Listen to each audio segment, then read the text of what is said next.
There's a lot to a developer portal. But if I were to summarize, how does it add value? Well, there's three magical keywords which we can use to understand how it helps developers. Those are create, manage, and explore.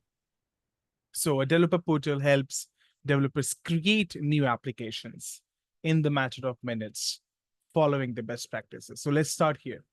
Um, you come to a developer portal. First of all, you see your applications. You have a pretty apparent search box which you can use to discover your services. We'll come to all of this later. So let's start with self-service workflows, creation of new applications. Imagine my team gets a new task, and for this quarter we need a new application fully ready to start coding, but we don't have enough time. So what do we do usually?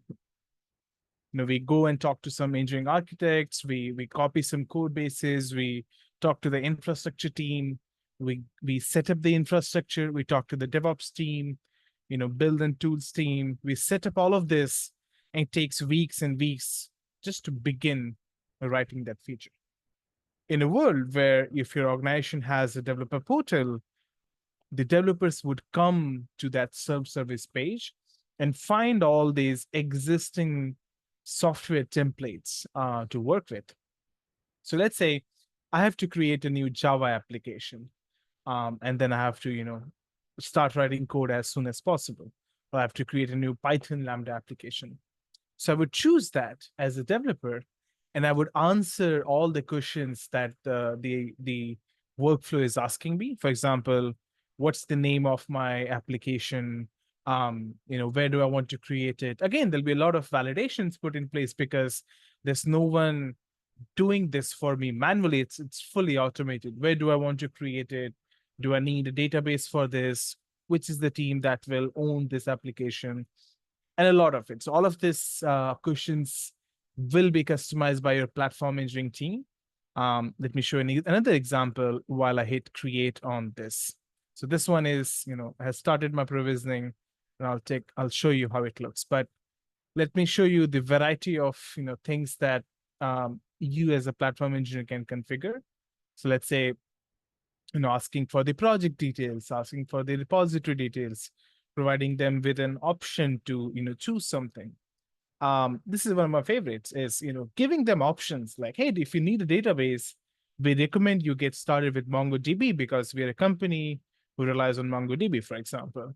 But you have an option to go back to Postgres if you want to. So this is how you get to control what stacks are being created, and you get to kind of standardize on those. You need a new caching system and stuff like this. A lot of it can be pre-populated, fetched dynamically. It's very interactive. But what's happening behind the scenes? What is it actually doing, right? So when we create a new application, like one of the steps is let's fetch a repository skeleton for a new Python application so that we have all the getting started, setup files, unit testing setup, feature flag setup, all of the things that the code base needs to begin with, everything baked into that software template. Right. So then we get into the Git orchestration part where we create that new repository with the sample code base. And then we create a new catalog entry for that so that it shows up in a catalog. I'll show that in a minute. And then finally, we push the code base. And then for the developers, we create their infrastructure, we create their CI pipeline, we create the CD pipeline so that they can start coding in the matter of minutes. So what you're seeing here right now is our core pipeline engine, core orchestration engine in Harness. And this is the engine which powers most of our modules, including our CI/CD, infrastructure as code management, as well as internal developer portal. So that is about self-service workflows. It is not limited to just application onboarding. As you can see, you can use this for infrastructure onboarding or anything that you would like to expose to developers in a much more standard and neater format. So coming back to our three magical keywords, create, manage, explore. So we saw how developers can create new applications, but how do they manage the applications they own today. So imagine I work upon, few applications and few APIs at my organization, and this is one of those boutique front end application, something that I work upon every day in and out. So the software catalog that comes with the developer portal or the backstage catalog as well um, has an entry for that, and it's providing me a aggregated view for all the things that I need to know about it. So for example, where's the code base? So I can quickly jump into the Git repository where I usually work upon. It could be hidden, it could be lost anywhere. I can start writing code in the matter of minutes. Here we are integrating with Harness code repository. You can integrate with GitHub, GitLab, Bitbucket, Azure, and so on. I want to start my own, workspaces where I can code remotely. So in the matter of click, I can quickly launch something called GitSpace from Harness. Imagine, you are the developer and you usually work upon the pull requests. You want to know what happened with my last build and last deployments. So you can see that. You can see the latest deployment failed. Let's check out the errors for that. And then again, you can check that for different types of pipelines as well. Looks like the infrastructure pipelines are working well. Similarly for different pipelines. So in very quickly, I can see the latest pipeline, executions. I don't have to go and dig those pipelines. If everything is working, I can go on about my day, but if something's failing, I can actually fix it. Now, as the application owner, one of the key responsibilities that I have is to adhere to my organization's best practices. So what are the metrics that my company uses to define service maturity?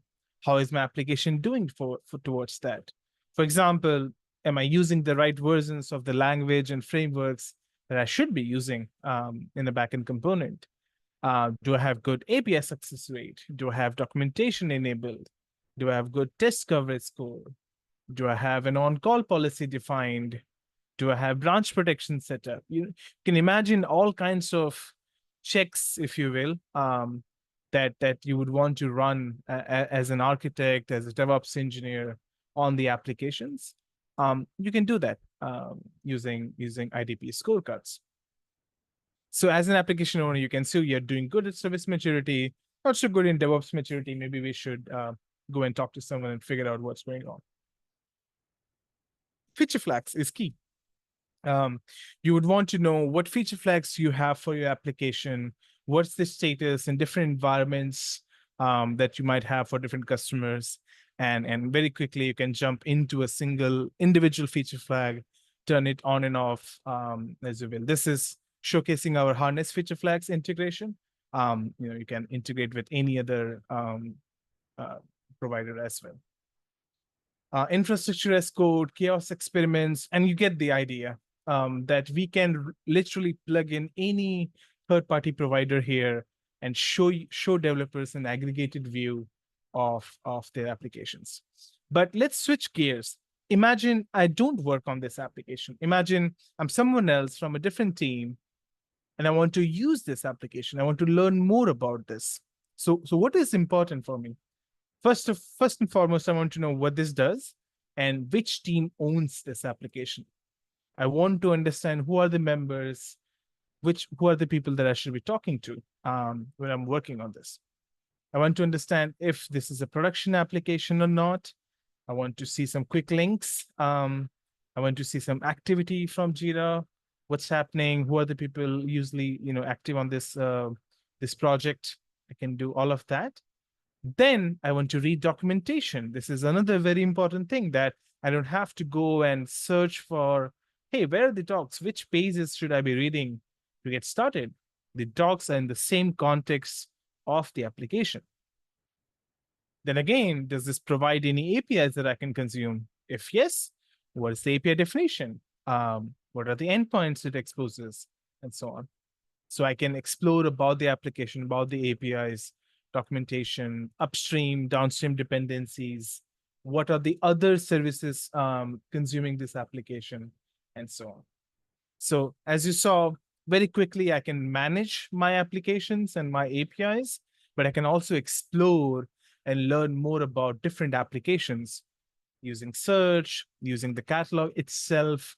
I can see all of my applications. I can filter by different kinds of those applications. I can filter by different teams who are the owners of those applications. I can filter by tags just to get to see what types of tech stacks are people using. And then overall, this is my gateway to the software ecosystem that we have internally.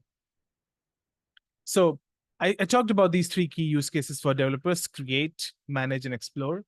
But IDP has two main sets of users. So you might not be an application developer who is listening to this. You might be a platform engineer, and you must be thinking, well, what is in there for me? How do I configure it for my developers? How do I set up these workflows? How do I set up these integrations? So that is where there is a whole separate interface that we have created. We call it the admin interface, which is meant for the platform engineers responsible for maintaining their developer portals. We also see this as a customer buyer relationship, where the platform team are the providers and the developers are the customers of that product. The IDP is the product that you're providing internally. What are some of the features here? You can, again, the marketplace that Dan was talking about is here. You can integrate with different tools, not just harness tools, but your other tools that you might be using, some observability tooling, your Git providers, your CI/CD providers, your on-call management, and so on. And again, this is the superset list of the plugins that we can support, which is comes from the Backstage community. Hundreds and hundreds of plugins that we can work with. Of course, you can build your own plugins, and you can also build some custom plugins and customize the UI if you would like. That brings me to the next point. IDP is fully customizable in terms of UI. You can really define the kinds of applications that you're tracking, the name of it, and how the layout actually looks. What are some of the components that you should be showing? What are some of the integrations you should be showing? It's fully configurable. No two IDP looks the same in different organizations. Not just the catalog pages, but the home page itself is something that you can customize. You can brand it. You can add your own logos, and you can add your own theming to this homepage. You can customize the links and the cards that you see in here. There's a lot to it. I wouldn't go into the details of this. You can configure the access control policies of the catalog. Who can read the entities, who can delete the entities based on the ownership that is set on those. But the real powerful thing is the orchestration itself for managing, like for creating these golden paths for new application onboarding. So you can create like what happens when the developer triggers a workflow and wants a new application. So this is where you can create your own steps. You can execute your own containers and trigger some APIs, and then integrate with IDP, integrate with the rest of the platform, the harness platform as well.